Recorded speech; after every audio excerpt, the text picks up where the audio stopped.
तो हेलो दोस्तों, welcome to यज्ञा investment academy. मेरा नाम है शुभम शर्मा। आज हम एक ऐसे स्टॉक के बारे में बात करेंगे जो लास्ट एक डेढ़ साल के अंदर 10x उसने रिटर्न दिए हैं। तो हम बात करने जा रहे हैं आइनॉक्स विंड के बारे में। ऐसा क्या हुआ कंपनी के अंदर, लॉस मेकिंग से कंपनी प्रॉफिटेबल कैसे आई, ऐसे इंडस्ट्री में क्या क्या टेलविंड्स है जिसके कारण कि आइनॉक्स विंड सुज़लोन दोनों ने पिछले एक डेढ़ साल के अंदर बहुत ही बेहतरीन रिटर्न्स दिए हैं। आगे उनका स्कोप कैसा है, तो हम ये सब बात करेंगे। तो पहले हम देखते हैं, ये आइनॉक्स विंड आइनॉक्स ग्रुप की कंपनी है। आइनॉक्स ग्रुप के अंदर दो वर्टिकल्स है, एक है केमिकल वर्टिकल और एक है रिन्यूएबल वर्टिकल। केमिकल वर्टिकल के अंदर आता है गुजरात फ्लोरोकेमिकल्स, जो एक अलग ही बिजनेस, जो ईवी के अंदर केमिकल्स, पॉलीमर्स और वो सब बनाता है। रिन्यूएबल्स के अंदर तीन company, INOX wind, INOX green, INOX wind energy. Inox Green is a subsidiary of Inox Wind, and Inox Wind Energy is a parent company of Inox Wind, and Inox Wind और Inox Wind Energy इन दोनों का merger होने जा रहा है। Approvals और सब आ चुके हैं, तो फिर एक ही कंपनी बचेगी Inox Wind फ्यूचर के अंदर। तो अब हम देखते हैं आइनॉक्स विंड का बिजनेस क्या है। आइनॉक्स विंड का सिंपल सा बिजनेस है, विंड फार्म्स, जैसे जब जो एक तो विंड टरबाइन लगाना और जो उसके आजू बाजू का पूरा विंड फार्म बनाना। सिर्फ एक विंड टरबाइन से कुछ नहीं होता, hundreds and hundreds of wind turbine जब लगती है तो उसको विंड फार्म बोलते हैं। तो वो सारा काम उसका है। तो इसके अंदर दो चीज़ें, एक टर्न की सॉल्यूशन, स्टार्टिंग से लेकर लैंड का एक्विजिशन करना, लैंड का असेसमेंट करना कि यहाँ पे विंड की स्पीड कितनी है, यहाँ पे विंड टरबाइन लगा सकते हैं नहीं लगा सकते हैं। फिर जो इंटर स्टेट कम्युनिकेशन, जो तारों पे जहाँ से इलेक्ट्रिसिटी ट्रांसफ़र कैसे होगी, वो सारा काम करना। और एक इक्विपमेंट सप्लाई मॉडल, जैसे कि अगर JSW एनर्जी या फिर टाटा पावर को विंड फार्म बनाना है, उनके पास उनकी लैंड है, उनको पता है कि उनके कौन कौन से डिस्कॉम्स के अंदर इलेक्ट्रिसिटी जाएगी, उनके पास पूरा ट्रांसमिशन नेटवर्क है। तो ये लोग सिर्फ अपनी विंड टर्बाइंस को सप्लाई करते हैं कंपनी को, और वो विंड टर्बाइंस को सेटअप करके देते हैं। तो ये दो इनके मॉडल्स हैं। फिर मैन्युफैक्चरिंग के अंदर ये अभी तो इंडिया के अंदर मोस्टली दो ही कंपनी है, आइनॉक्स विंड एंड सुज़लोन, जो कि ये पूरा काम करती है फ्रॉम स्टार्ट टू एंड। तो ये एक one of the largest wind turbine generator वो पूरा, जिसमें एक तो स्ट्रक्चर, ऊपर विंड टर्बाइंस, फिर उसके अलग अलग पार्ट्स लगाना, उसमें वायर्स, वो पूरा एक विंड टर्बाइन जनरेटर कहलाता है। तो कंपनी के पास टोटल कैपेसिटी है 1.6 gigawatt for 2 megawatt wind turbine generator. तो अगर जो एक विंड टर्बाइन है वो 2 मेगावाट ऑफ एनर्जी जनरेट करती है, तो ऐसे हंड्रेड्स ऑफ लगाते हैं तब जाके 200 मेगावाट, 2 गीगावाट। तो इसलिए वो कैपेसिटी कंपनी के पास है। एंड 3 मेगावाट की जो विंड टर्बाइंस है वो उसकी मैन्युफैक्चरिंग कैपेसिटी है 1 गीगावाट जितनी। कंपनी के पास 4 plants to manufacture nacelles and hubs, blades and tower. तो ब्लेड्स तो नाम से समझ में आ रहा है कि ब्लेड्स, नेसल ये जो एक स्ट्रक्चर है जिसको वाइट हाईलाइट कर रखा है, इसको नेसल बोलते हैं। इसके अंदर अलग अलग पार्ट्स रखे जाते हैं, गियर बॉक्स, कितनी स्पीड से है ना ब्लेड्स घूमनी चाहिए है, किस स्पीड पे आके ब्लेड्स को रुक जाना चाहिए, कि अगर विंड की स्पीड बहुत तेज़ है तो ब्लेड्स रुक जाती है ताकि है ना विंड टर्बाइंस ख़राब ना हो। तो ये सब चीज़ें कंपनी के पास लैंड बैंक है, उन्होंने देख के रख रखे हैं कि इन लैंड बैंक्स के ऊपर एक विंड फार्म बना सकते हैं, क्योंकि आप कहीं भी जाके विंड फार्म नहीं बना सकते हो। फिर कंपनी के पास एक्सक्लूसिव लाइसेंस है मल्टीपल विंड टर्बाइन टेक्नोलॉजी का। जैसे आगे एक मैं बताऊंगा कि कंपनी के पास 4 मेगावाट ऑफ विंड टर्बाइन है, तो उनका एक्सक्लूसिव लाइसेंस है कि 4 मेगावाट उस कंपनी से सिर्फ यही लगा सकते हैं इंडिया के अंदर। फिर अगर आप कैपेसिटी देखोगे तो नेसर एंड आपकी 1.9 गीगावाट, ब्लेड्स की 1.6 गीगावाट, टावर्स 600 मेगावाट कंपनी कर सकती है। इसके अंदर कंपनी जो EPC का काम है, पूरा कंस्ट्रक्शन, रोड पे मतलब टावर बनाना और दूसरी कंपनीज को देना, तो वो company INOX wind limited company के अंदर करती है। और जो ऑपरेशन एंड मेंटेनेंस, एक बार आपने पूरा विंड फार्म बना दिया, उसके बाद में उसको 25 साल 30 साल के लिए ऑपरेट कौन करेगा, उसका ऑपरेशन एंड मेंटेनेंस, रिपेयर्स और कौन वो सब चीज़ चेक करेगा, तो वो कंपनी आइनॉक्स ग्रीन एनर्जी के थ्रू, उस कंपनी के थ्रू करती है जो उनकी सब्सिडरी है। एंड मोस्ट ऑफ द जैसे retains operating and maintenance contract for almost all the project site. तो जो भी काम आइनॉक्स विंड करती है, ये मान के चलो 90 to 99% का जो उसका ऑपरेशन एंड मेंटेनेंस वो खुद ही कंपनी अपने पास रखती है। फिर की बिजनेस हाइलाइट्स, अभी कंपनी जो INOX wind and Suzlon industry के अंदर ऐसा कुछ हुआ था 2017 के बाद में, जिसके बाद से कंपनी पूरी लॉस मेकिंग थी। ऐसा क्या हुआ, उसके बाद में कंपनी के पास बहुत सारा डेट इकट्ठा हो गया, तो उसके कारण इंटरेस्ट कॉस्ट बहुत ज़्यादा आ चुकी थी। सो कंपनी ने ऐसा क्या करा कि उन्होंने रिडक्शन ऑफ डेट कराए धीरे धीरे। सो इसका एक ये बताता हूँ। तो जैसे 8 दिसंबर 2022 कंपनी आइनॉक्स ग्रीन एनर्जी का आईपीओ लेके आई 740 करोड़ का, उससे कंपनी ने डेट कम करा। फिर 2023 के अंदर प्रमोटर्स ने अपना स्टेक सेल करा जिससे 500 करोड़ का। 2023 के अंदर आइनॉक्स विंड एनर्जी जो होल्डिंग कंपनी है, उन्होंने अपना आइनॉक्स विंड के अंदर स्टेक सेल करा 800 करोड़ का। एंड 28 में 24 इसके अंदर कंपनी ने और अपना स्टेक सेल करा 900 करोड़ का।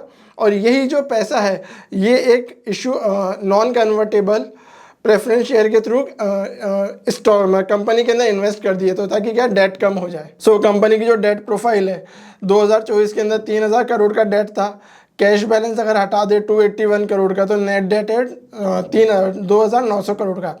उसमें से प्रमोटर डेट जो अभी मैंने आपको पीछे दिखाया कि 700 करोड़ 500 करोड़ कंपनी ने मतलब प्रमोटर ने आइनॉक्स विंड एनर्जी ने आइनॉक्स विंड के अंदर जो इन्फ्यूज़ करा है कैपिटल, उसको एज अ डेट करा है, तो वो प्रमोटर डेट, क्योंकि वो 0.01% इंटरेस्ट रेट पर करा है, तो इंटरेस्ट का खतरा कंपनी के ऊपर से हट चुका है। तो नेट इंटरेस्ट जो कंपनी के पास है अब वो 900 करोड़ का है, वो भी धीरे धीरे और कम कर देंगे। फिर कंपनी ने एक और चीज़ करी थी अपने को एसेट लाइट, मतलब कंपनी के पास बहुत सारे एसेट्स है, तो उसके लिए कंपनी ने 5 SPV स्पेशल व्हीकल्स बना रखे थे।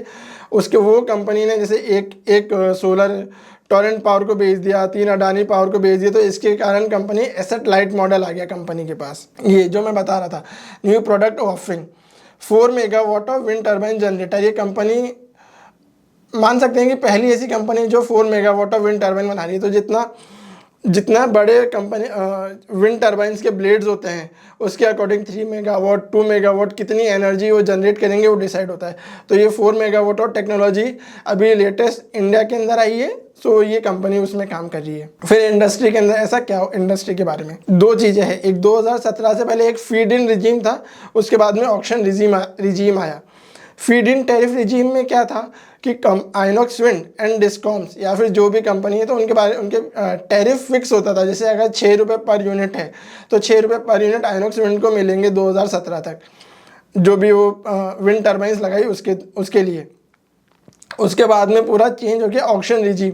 हर कंपनी को एक क्लोज्ड एनवेलप के अंदर बताना था कि वो अपनी एनर्जी किस रेट में बेचना चाहते हैं, 2 रुपये पर यूनिट 3 रुपये पर यूनिट, जिसके कारण बहुत ज़्यादा कंपटीशन बढ़ा और कंपनीज ने बहुत कम रेट के अंदर अपनी बिडिंग दी।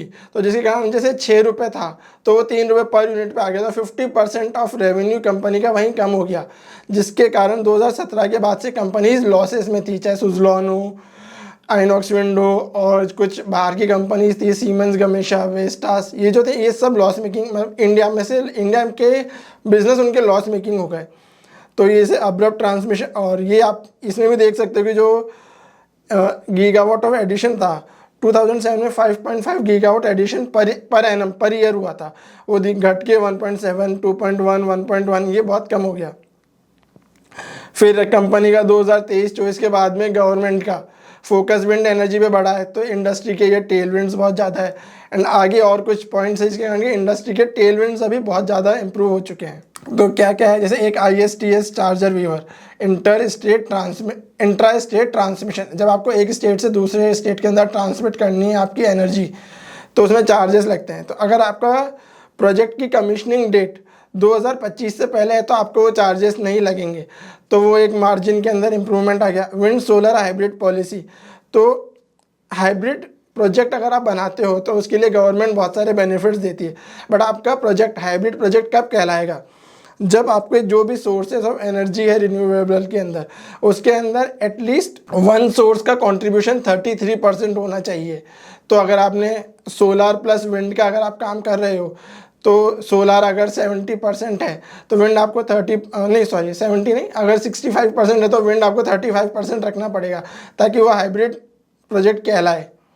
फिर रिन्यूएबल परचेज ऑब्लिगेशन, ये गवर्नमेंट ने एक नई पॉलिसी लेके आई है कि अगर डिस्कॉम्स को जो एनर्जी खरीदनी है उसके अंदर एक बता दिया है कि जैसे 2024 के अंदर 1.6% आपको विंड एनर्जी से ही खरीदना पड़ेगा, जो कि फाइनेंशियल ईयर 2030 तक 6.97%। तो एक ये भी है कि अब विंड एनर्जी सबको लगानी, मतलब डिस्कॉम्स को खरीदनी पड़ेगी, तो इसके कारण उनको नए नए कॉन्ट्रैक्ट्स आइनॉक्स विंड और सुजलॉन और भी कोई कंपनी है तो उनके पास जा रहे हैं प्रोजेक्ट्स। जैसे JSW एनर्जी खुद अंदर ही अंदर विंड प्रोजेक्ट्स पे काम करती है, टाटा पावर करती है, तो ये सारी कंपनीज। गवर्नमेंट ऑफ इंडिया का गोल है कि 10 gigawatt of per annum wind energy हमें लगानी है अगले 5 साल के अंदर, जो प्लान है गवर्नमेंट का। तो एक ये बहुत बड़ा इंडस्ट्री टेलविंड्स है। फिर ग्रोथ ड्राइवर्स एक ये है repowering of wind turbine, national institute of wind energy. इन्होंने बोला है कि जो 25 गीगावाट की जो पुराने विंड टर्बाइंस अभी तक लग चुके हैं विंड फार्म्स के अंदर, उनको रीपावर, उनको मतलब रिपेयर एंड मेंटेन करो, ताकि जैसे जैसे क्योंकि उनको टाइम हो चुका है तो उनकी कैपेसिटी, उनकी जो जनरेटिंग कैपेसिटी है वो बहुत कम हो चुकी है, तो उसको है ना अब रिपेयर्स एंड मेंटेनेंस करोगे ताकि वो अपने अभी एटलीस्ट 80% 90% कैपेसिटी पे वापस आ सके। तो 26 गीगावाट की एक नई अपॉर्चुनिटी टेलविंड्स है इंडस्ट्री की कि इसके थ्रू और कॉन्ट्रैक्ट्स आ सकते हैं इस चीज़ के। फिर अगर हम देखने जाए इंडिया के अंदर कहाँ कहाँ पर कितनी कैपेसिटी है कि है ना विंड टर्बाइंस लगा सकते हैं, तो विंड टर्बाइंस को हम इस तरीके से देखते हैं कि 100 मीटर अबव ग्राउंड लेवल कितनी अपॉर्चुनिटी है, 150।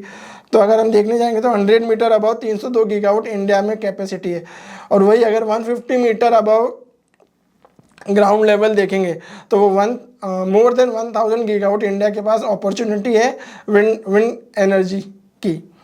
इसके अंदर सबसे टॉप पे आता है गुजरात एंड कर्नाटक, ये दो स्टेट्स, क्योंकि यहाँ पे सी शोर के पास में बहुत अच्छी अपॉर्चुनिटीज़ है। फिर ministry of new and MNRE, ministry of new and renewable energy, इनका प्लान था वही जो मैंने बताया 50 gigawatt of renewable energy capacity annually for the next 5 year, तो वही 10 गीगावाट पर एनम का आ गया इसके अंदर। ये जो इन्होंने ये 4 entities ACCI, NTPC, NHPC, SJVN, इनको दे रखा है कि आपको है ना विंड एनर्जी के कॉन्ट्रैक्ट्स आपको इशू करने हैं। आपको जैसे 2.5 सबको टारगेट दे रखा है, 2.5 गीगावाट आपको विंड एनर्जी के प्रोजेक्ट्स लगाने हैं आपके खुद के। तो उन्होंने ACCI ने अभी तक एक्चुअल में 1.35 के कॉन्ट्रैक्ट्स बिड दे चुके हैं। NTPC ने पूरे 2.5 गीगावाट अपना कंप्लीट कर लिया है। NHPC ने अभी तक कुछ नहीं करा है। SJVN ने 0.9, तो इस तरीके से चल रहा है। फिर अगर हम आइनॉक्स विंड के फाइनेंशियल्स देखते हैं, सेल्स, जैसा कि आपने देखा था इंडस्ट्री के अंदर 2017 के बाद से बहुत जब से टैरिफ कैप रिमूव हो गया, ऑक्शन रिजीम आ गया, तो हर किसी ने बहुत अब्रप्टली बिडिंग प्रोसेस के अंदर उनके टैरिफ्स लगा दी। इसके 2017 के बाद से 3000 करोड़ से सीधे 400 करोड़, क्योंकि अगर आइनॉक्स विंड भले अगर 5 रुपये अपनी रेट रखता भी है तो डिस्काउंट्स नहीं खरीदेंगे। जिसने 4 रुपये 3 रुपये रखी है विदाउट एनी थॉट, उनके पास जाएगी कंपनी। तो आइनॉक्स विंड का रेवेन्यू इसलिए बहुत कम हो चुका था, and it is slowly growing after 2022-23, जो अब 2000 करोड़ के आसपास आ चुका है। 2014-15 में ऐसा क्या हुआ था, एक एक्सिलरेटेड डेप्रिसिएशन स्कीम थी कि जैसे अगर आपने 100 करोड़ का कैपिटल एसेट खरीदा है तो आप 125 करोड़ का डेप्रिसिएशन क्लेम कर सकते हो, 1.25x 1.5x, जिससे कि आपको टैक्स के अंदर प्रॉफिट आपका कम दिखेगा और टैक्स आपको कम देना पड़ेगा। एक ये बेनिफिट था उस टाइम पे। फिर री इंट्रोडक्शन जनरेशन बेस्ड इंसेंटिव, अगर आपने विंड से करा है तो आपको 0.5 पर यूनिट का बेनिफिट मिलेगा 2013 से 15 के अंदर, जहाँ पे अच्छी ग्रोथ हो रही थी। फिर वो धीरे धीरे ख़त्म हो गई फीड इन टैरिफ से ऑक्शन रिजीम पे आते ही।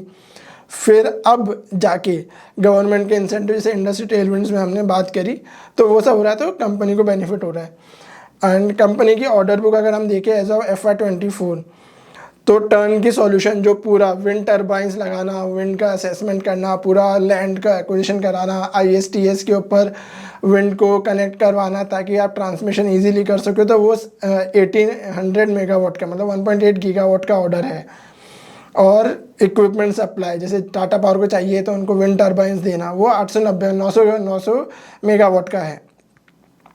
इसके अंदर एक बात है कि पर मेगावाट जो कंपनी को रेवेन्यू मिलता है वो 6 करोड़ का मिलता है।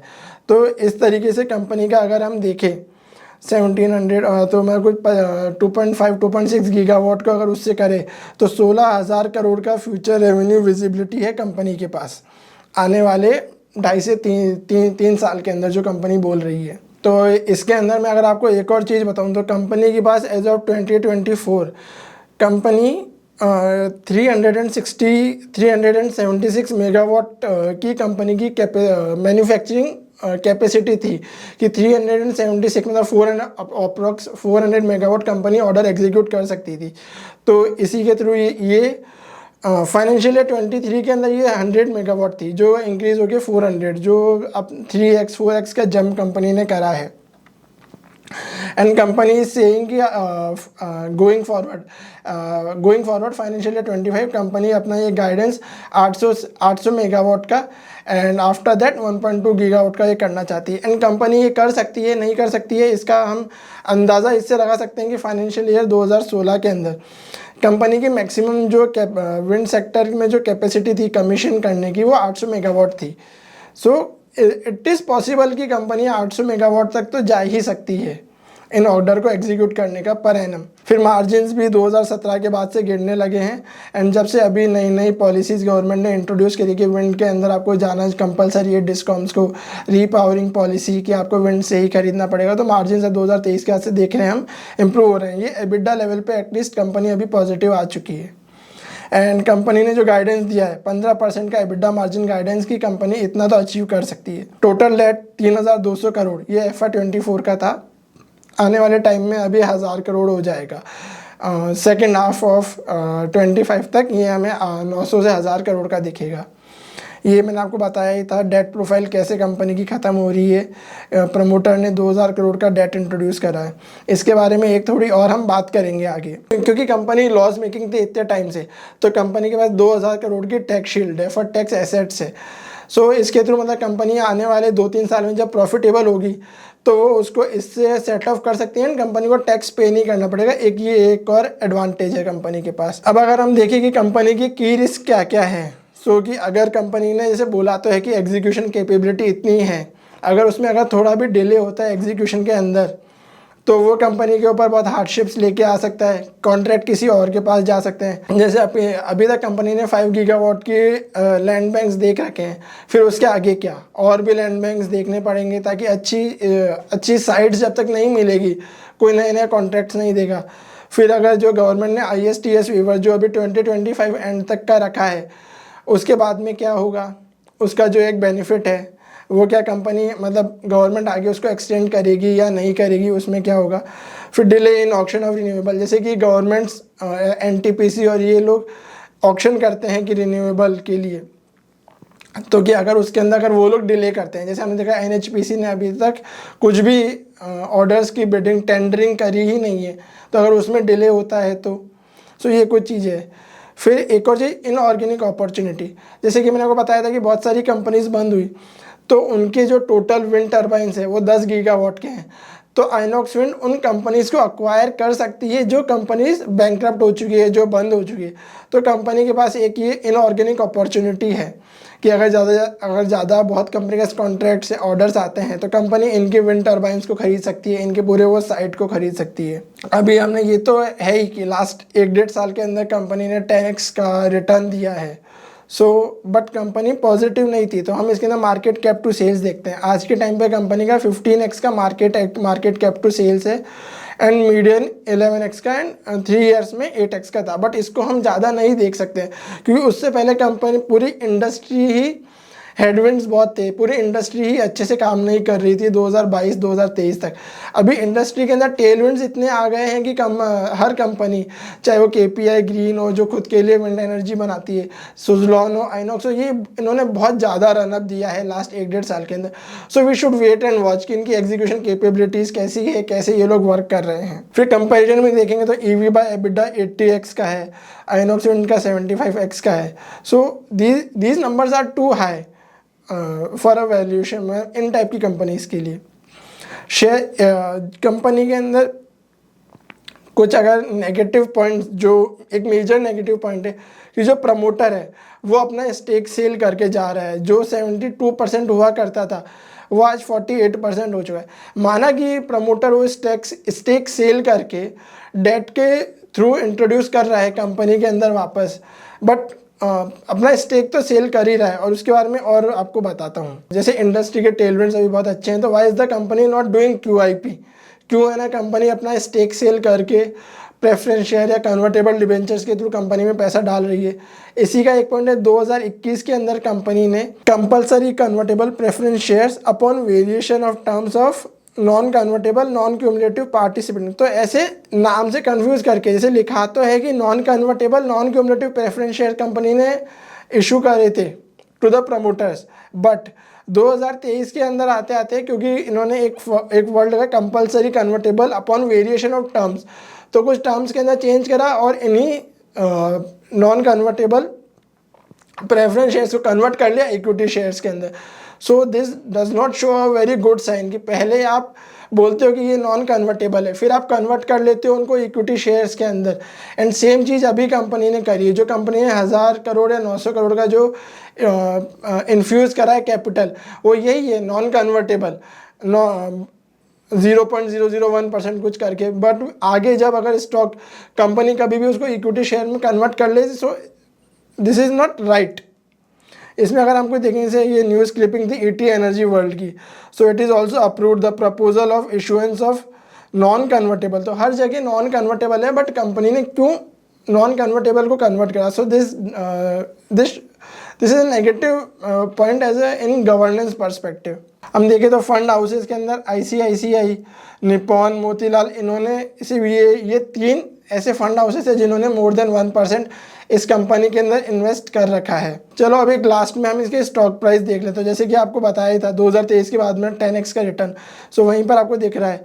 और 2017 से लेकर 2022 कैसे पूरा कंसोलिडेशन फेज चला है, क्योंकि पूरा इंडस्ट्री अंडर प्रेशर था। सो इस कंपनी को हमें थोड़ा और टाइम देना पड़ेगा। एक बार अमेलगमेशन जब हो जाता है आइनॉक्स विंड और आइनॉक्स विंड एनर्जी का, प्रमोटर का कितना स्टेक रहता है हमें वो देखना पड़ेगा। प्रमोटर आगे और अपना स्टेक सेल कर रहा है नहीं कर रहा है।